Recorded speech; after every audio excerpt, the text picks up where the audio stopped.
Bingung dan pusing. Bingung karena Polda yang urusannya dengan kriminal sekarang berupaya untuk menuntut kita masuk di dalam satu perdebatan yang sudah sangat panjang antara teologi dan ekonomi. Dan itu membutuhkan kajian, bukan orasi. Saya kasih kajian di SPP Polri, di Lemhanas. Tadi siapa yang pernah ikut kuliah saya di Lemhanas? Oke. Oh, yang di sana, Pak Maino. Satu waktu tahun lalu ya. Saya kasih kuliah di Lemhanas untuk menggerakkan global security, human solidarity. Subjek-subjek itu ternyata hari-hari ini terhubung dengan keadaan kita di Riau, di Jakarta, di Pakistan, di India, di Eropa. Karena kita mengalami krisis yang sama akhirnya. India kirim rudal ke Pakistan. Kita tahu India punya nuklir, Pakistan punya nuklir. Kalau terjadi krisis nuklir dan krisis itu berubah menjadi perang terbuka, pertanyaannya bukan bagaimana stabilitas politik di regional Asia, tapi bagaimana bumi memaafkan kemudaratan manusia. Maka dimaafkan oleh bumi. Karena setiap perang nuklir hasilnya adalah MAD, Mutual Assured Destruction, hancur. Kita coba pahami itu dari perspektif ilmu pengetahuan dan berupaya untuk menuntut ilmu pengetahuan masuk dalam pertanyaan eskatologis, pertanyaan teologis yang ayat-ayatnya harus kita tafsirkan hari-hari. Tadi dimulai dengan ayat, belajarlah dari aturan semesta. Karena itu diperlukan akal untuk memahami aturan semesta.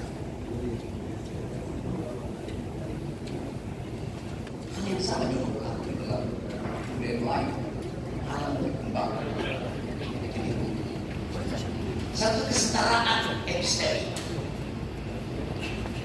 Quran, teologi mengajarkan kami sudah memberi tanda-tanda, maka kalian harus berpikir. Jadi ilmu pengetahuan diseludupkan untuk memahami alam semesta, diseludupkan melalui ayat-ayat suci, karena bumi ini suci. Jadi kita boleh membayangkan soal dalam perspektif antropologi, kita anggap bahwa yang makhluk manusia ini sebetulnya hanya 1,00 sekian detik dari usia alam semesta. Usia kita mungkin baru 100 juta tahun yang lalu, atau bahkan lebih mundur lagi. Karena catatan yang kita ketahui tentang manusia itu hanya ditulis di dalam kitab-kitab suci. Nah, beda. Jadi kitab suci mencatat kehidupan manusia sekaligus peran manusia di dalam merawat atau berusaha. Apakah bumi ini akan kiamat? Ada kepastian teologis, ada yaumil akhir, ada penghakiman bagi mereka bahkan yang lolos meninggi Siratul Mustaqim tetap akan diuji. Jadi kalau kita katakan bumi akan kiamat, dunia akan kiamat, dari segi teologi kita sedang menuju ke situ. Akan. Dan dari segi pengetahuan bumi ini memang pernah kiamat. Ketika supernova itu meledak kira-kira 4-5 miliar tahun yang lalu, pecahannya jadi matahari, sebagian pecahannya jadi bumi.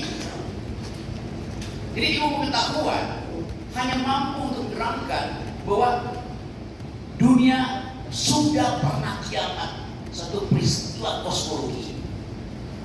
Ketika sebuah bintang yang namanya supernova itu meledak, dan kita di bumi menerima ledakan itu sebagai rahmat. Karena dengan ledakan itu terbentuk alam semesta baru.